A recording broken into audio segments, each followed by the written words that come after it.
If you're a small business owner looking to grow or expand your business, check out OnDeck Business Loans. OnDeck offers business loans online from $5,000 to $500,000, and their simple application process only takes 10 minutes. Unlike banks, they'll give you a decision quickly, and funding is as fast as one day. Get a free consultation with an OnDeck loan advisor. Visit ondeck.com/podcast. This podcast is part of the C-Suite Radio Network, turning the volume up on business.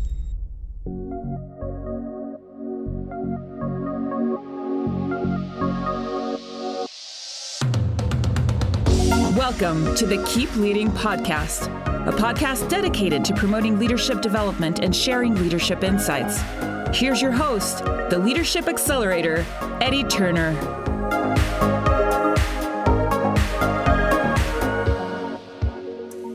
Hello, everyone. Welcome to the Keep Leading podcast, the podcast dedicated to leadership development and insights. I'm your host, Eddie Turner, the Leadership Accelerator. Did you know that people with disabilities drive innovation? Did you know that people with disabilities represent the largest minority group, numbering 1 billion worldwide? I did not know those things until I heard about Haben Girma, a leading voice on disability, innovation, and leadership. Haben is going to tell us the reason it is absolutely imperative that if we are going to be great leaders, we need to understand the importance of accessibility and inclusion. So, accessibility, inclusion, and leadership. We'll learn about this and more from the amazing Haben Girma right after this. This podcast is sponsored by Eddie Turner LLC. Eddie Turner LLC delivers executive and leadership coaching, professional speaking, facilitation services, and management consulting across the globe. Eddie Turner LLC also creates voiceovers, serves as a master of ceremonies, as a panel and event moderator, and provides national media commentary. Visit eddieturnerllc.com to learn more. Hello, everyone. Welcome to the Keep Leading podcast, the podcast dedicated to leadership development and insights. I'm your host, Eddie Turner, the Leadership Accelerator. I work with leaders to accelerate performance and drive impact. Did you know people with disabilities drive innovation? Did you know people with disabilities represent the largest minority group, numbering 1 billion worldwide? I did not know that until I heard about Haben Girma. She's a leading voice on disability, innovation, and leadership.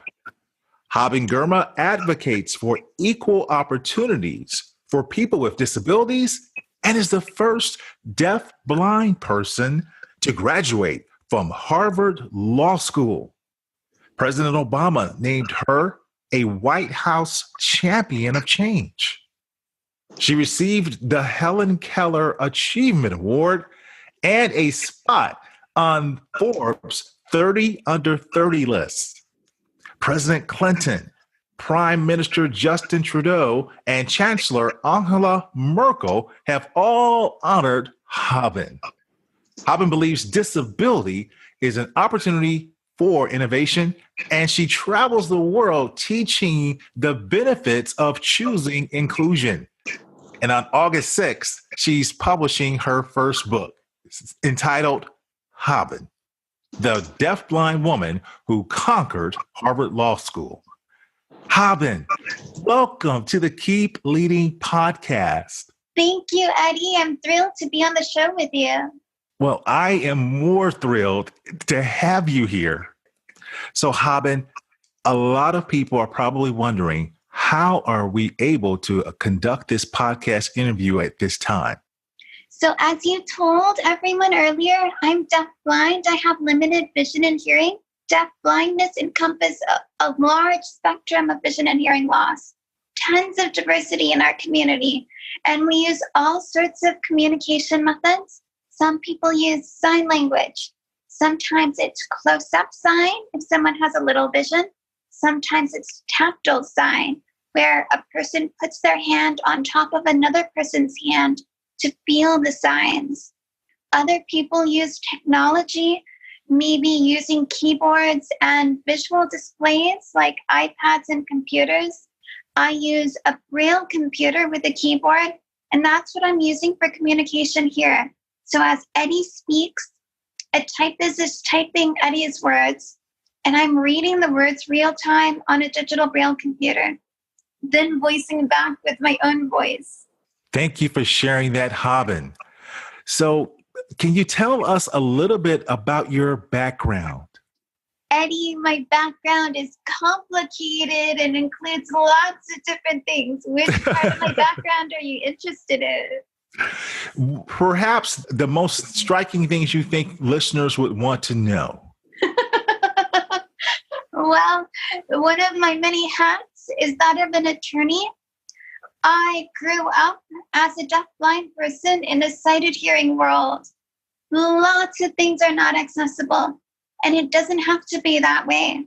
So I switched from being fed up and tired and feeling helpless, like I couldn't do anything about all the barriers, to wanting to take the time to develop the skills so I could do something about the barriers. And I studied legal advocacy at Harvard. When I graduated, I started working at a law firm that does disability rights cases, focusing on class action cases. I did that for a few years. Litigation is powerful. Litigation is one way to create change. Most companies don't know about disability rights and inclusion. And if they learn about it, often they'll choose to make their services accessible, because it's actually smart business to tap into the disability market. There are over 1.3 billion people with disabilities around the world, and that market is valued at over $8 trillion. So it's a really smart decision to choose to make your services accessible rather than waiting for litigation. Thank you, Haben. Yes. And so it's not just a matter of, well, we want people to pay attention to those with disabilities because it's the human thing to do. And as a good leader, every leader should consider that. But you're making the point for us that it's also a good business decision. It drives a business's profitability to look at this market. So thank you for sharing that. Haben, let me tell people how I met you, how I learned about you. My best friend sent me a message while he was sitting in the audience while you were giving a speech to a major global consultancy. And my best friend, Carl Winchester, he said to me, Eddie, I am sitting here listening to one of the most inspiring people I have heard in a very long time. That got my attention, because if my friend Carl was saying that about someone, I said, I must know who this is. He sent me an image of you on the stage, and I did not recognize you, but I started to look you up. And then it came to me. I remember the striking photo of you with President Obama, but of course I didn't know who you were at the time. So that's how I discovered you. And I'm so happy that you agreed to come on the show, because I want to share with people your message, just a little bit of what you shared with that great firm. Can you share with us what your message is when you're on the road speaking and advocating on the behalf of those with disabilities? The dominant story about disability right now is that people with disabilities are a burden on society. And if businesses ever think about disability, it's often in terms of charity. I want to shift that story. I want companies to see disability as good business rather than charity. And I want companies to see people with disabilities as people who drive innovation. Innovation happens when you bring in new perspectives, unique ideas.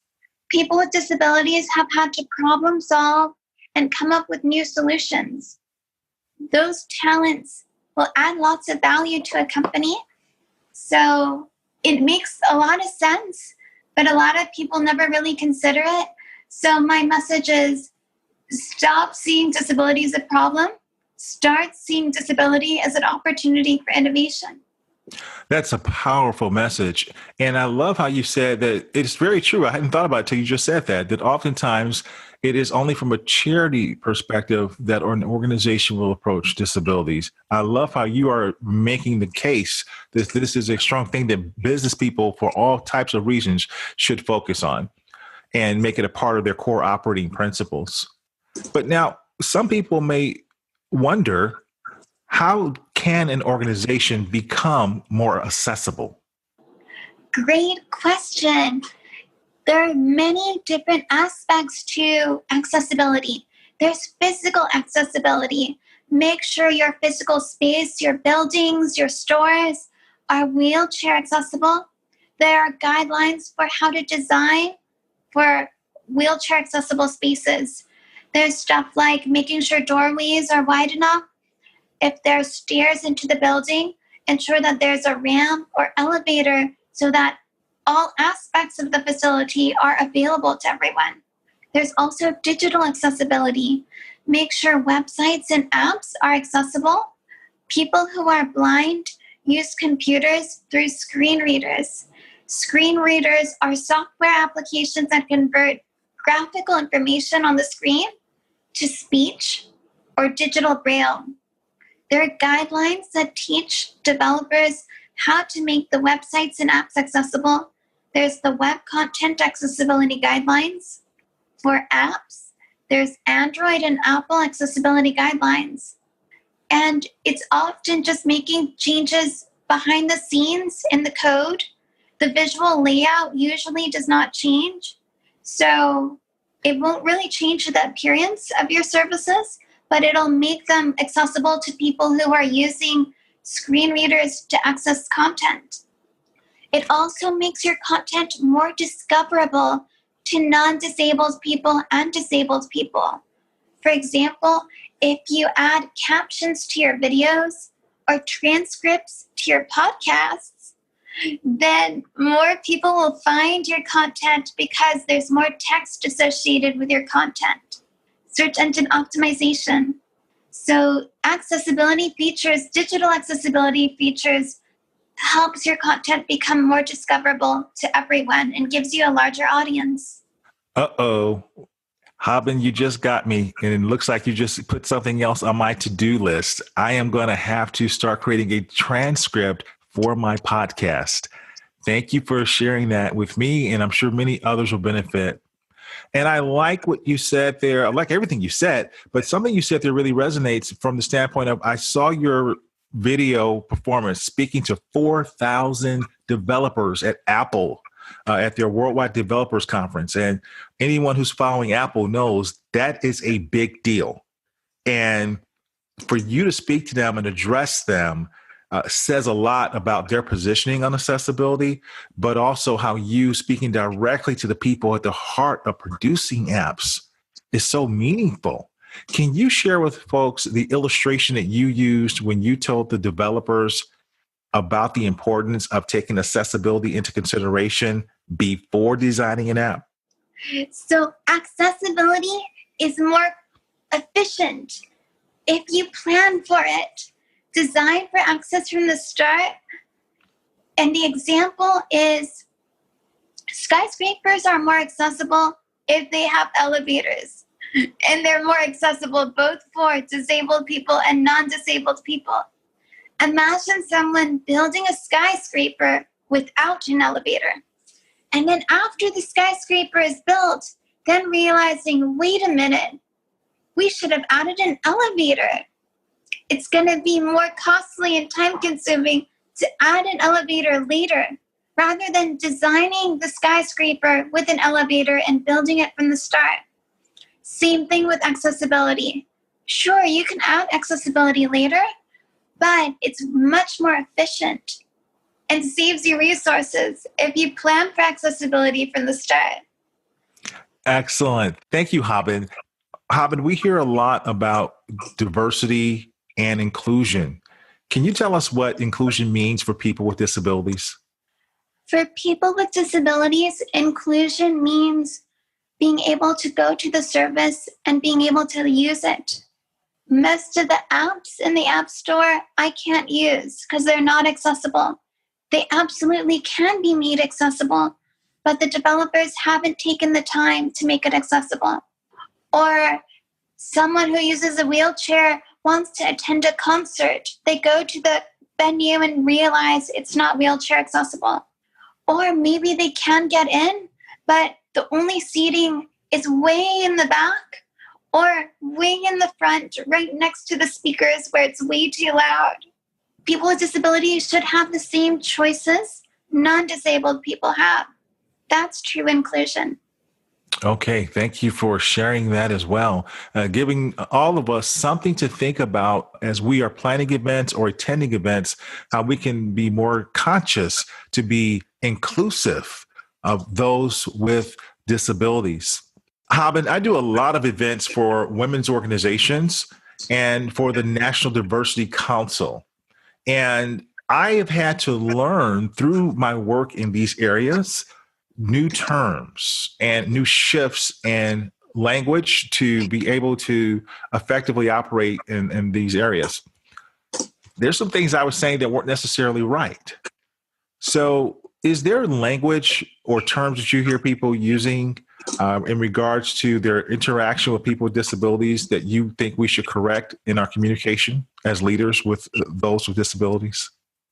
Personally, I recognize that everyone is at a different stage in their journey. Some people are at the very beginning, and all the disability concepts are absolutely new. And it's important to be kind and patient so they can move along on their journey. Other people are more advanced in their journey and familiar with all the different terms. And I respect that people move at different paces. So I don't get offended if someone uses an interesting term. And one of the things that people discuss in the disability community is the term disability.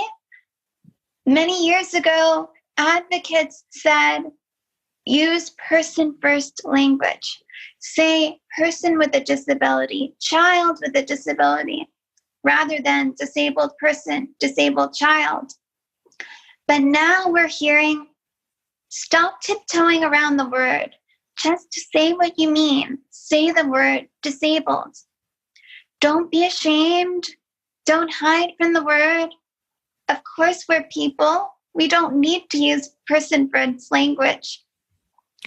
There's still disagreement on that. I use both terms. I think using disability, using disabled is more efficient than saying people with disabilities or person with disabilities. Thank you, Haben. I was guilty of saying handicapped. That's the one word I had to learn to adjust and strike from my vocabulary. What would you say about that? I think disability and disabled, yeah, it's a good idea to strike out that word. Go for it. Okay, thank you, Haben. I have done that already, and I'm going to definitely stick with it now.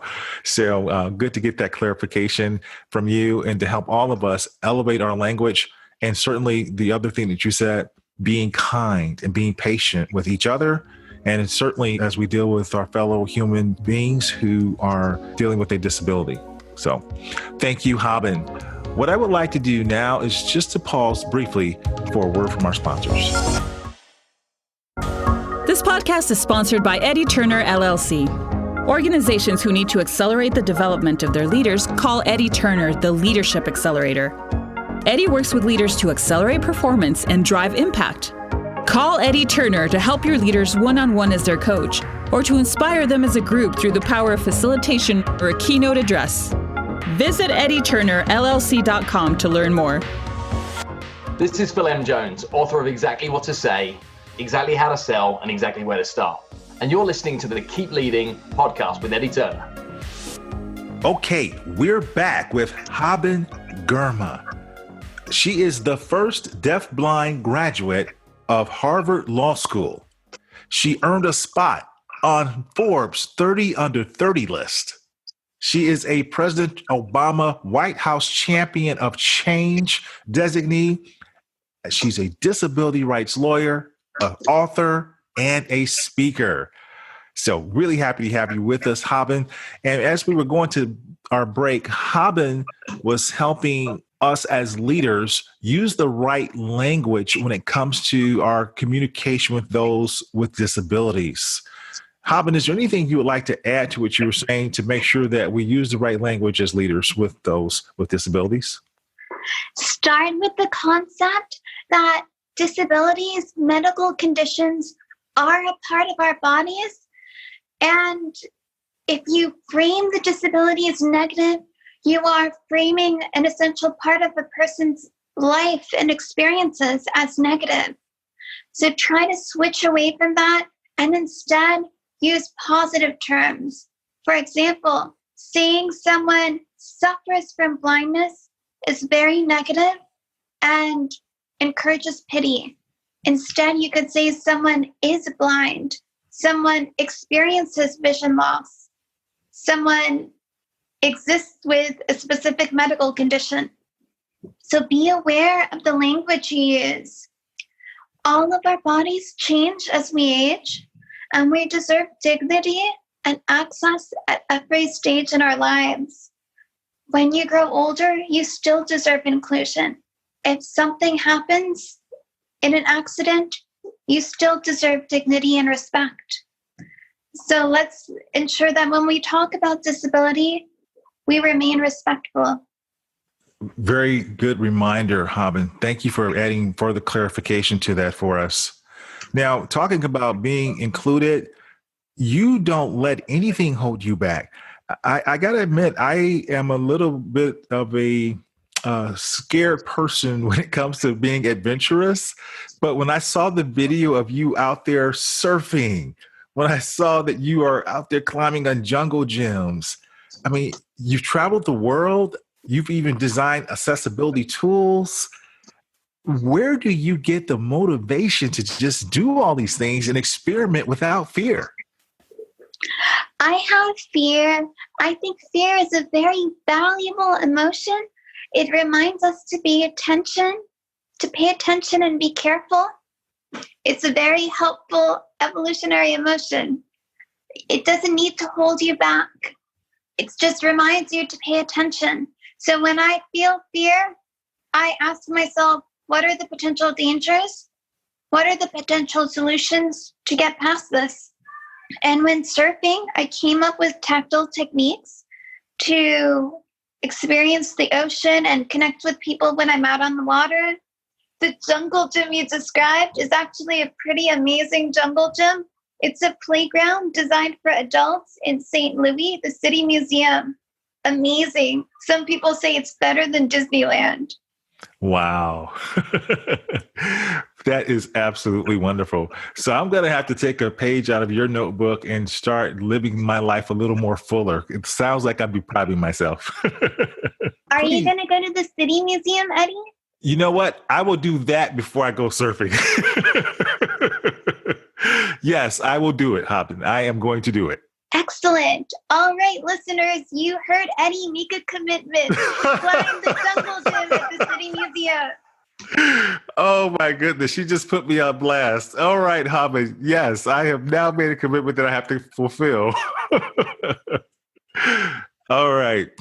So now I really want to talk about your book. I am excited and I want to encourage all my listeners to go out and get a copy of Haben.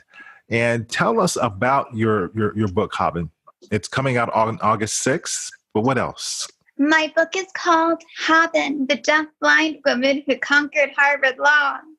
It actually took many, many years to get to the point where I could imagine myself going to law school. When I was growing up, I did not think of myself as someone who would become an attorney. I could barely imagine getting through college.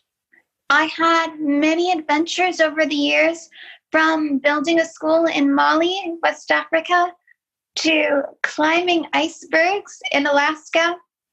And each of those adventures helped me develop skills to problem solve, innovate, and come up with solutions.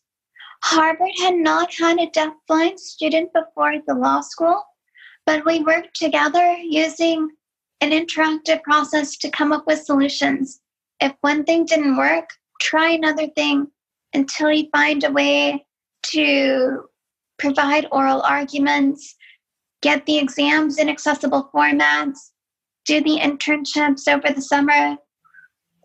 All of those things require creativity, patience, until you find the right solution to make it work. And those skills are also valuable in business and leadership. And people with disabilities make for excellent leaders because they're often developing these skills in our daily lives. That is powerful. And congratulations to you. I know that was not a small feat.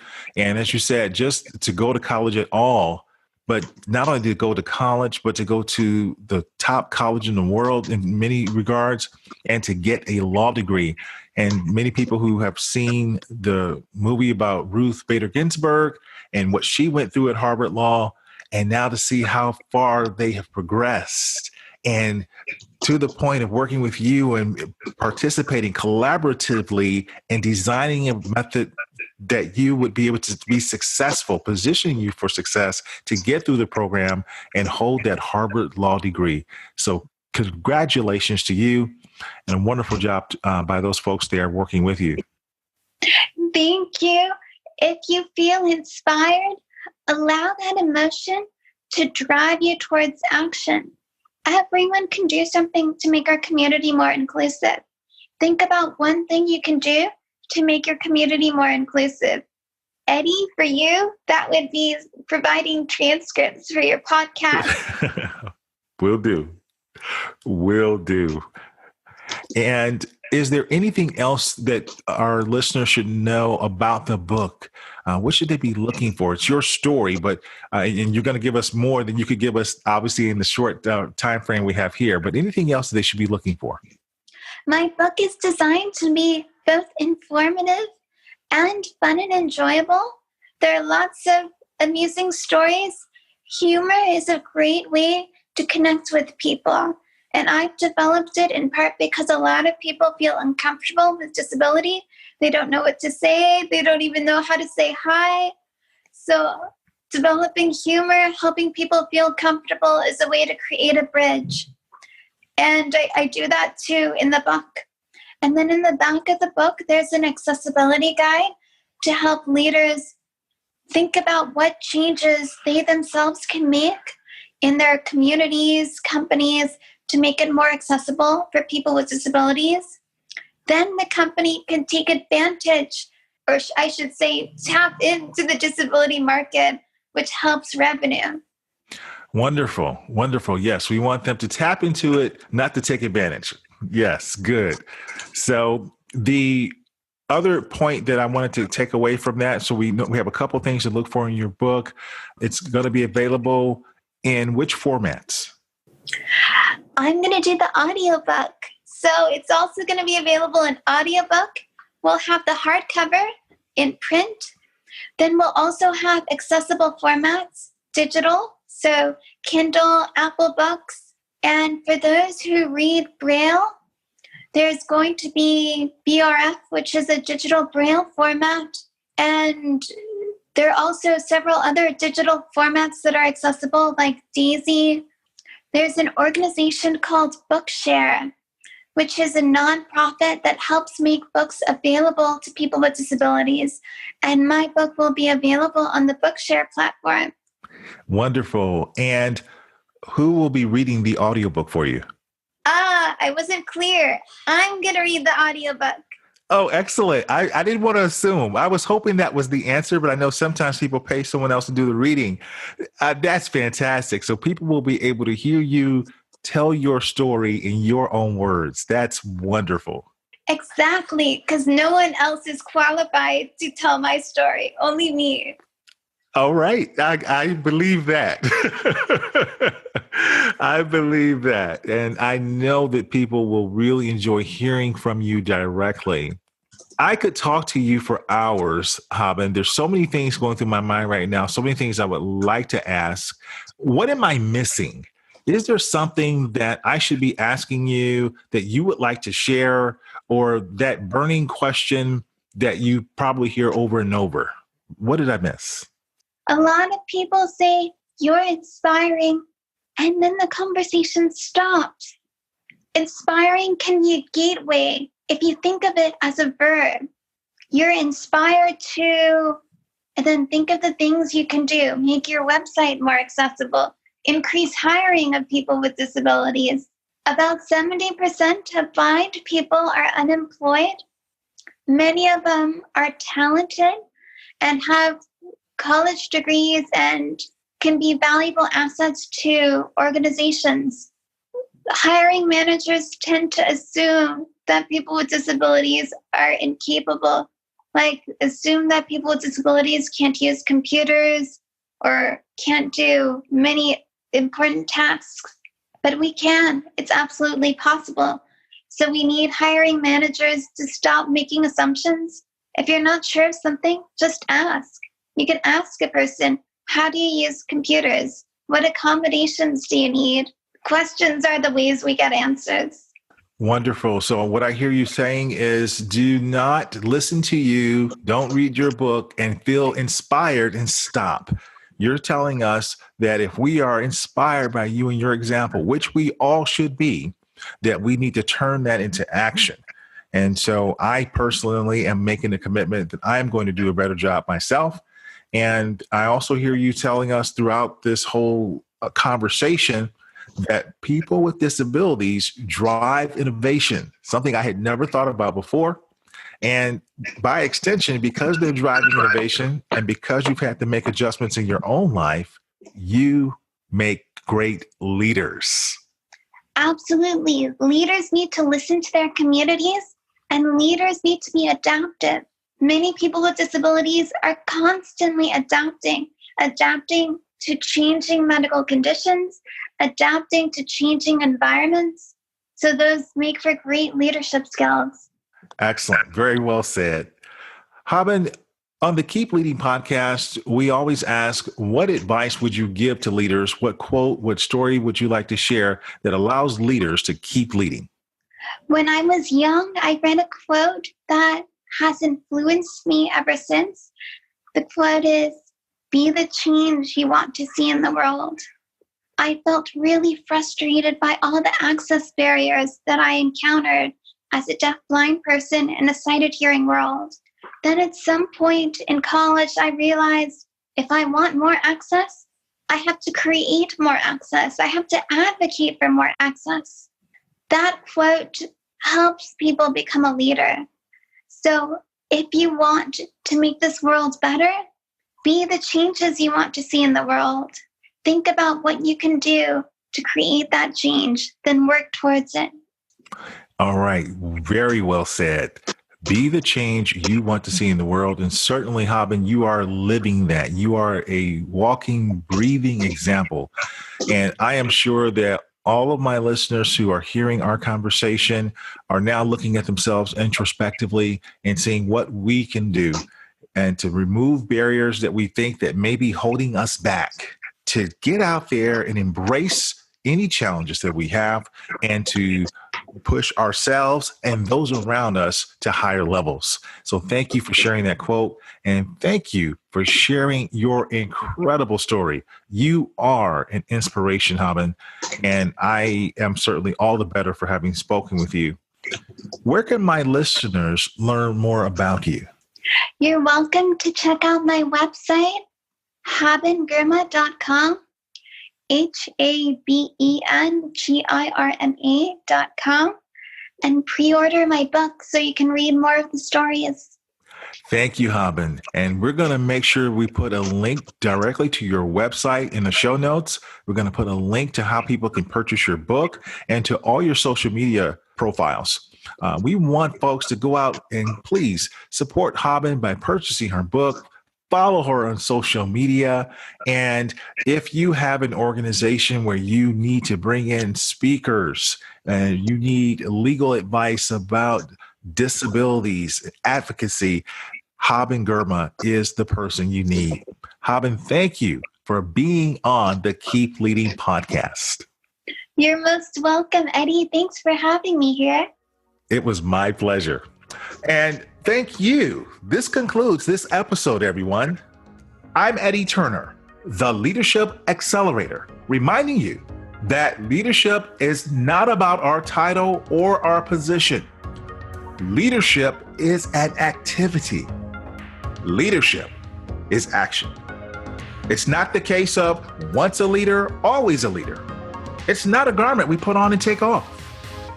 We must be a leader at our core and allow it to emanate in all we do. So, whatever you're doing, always keep leading.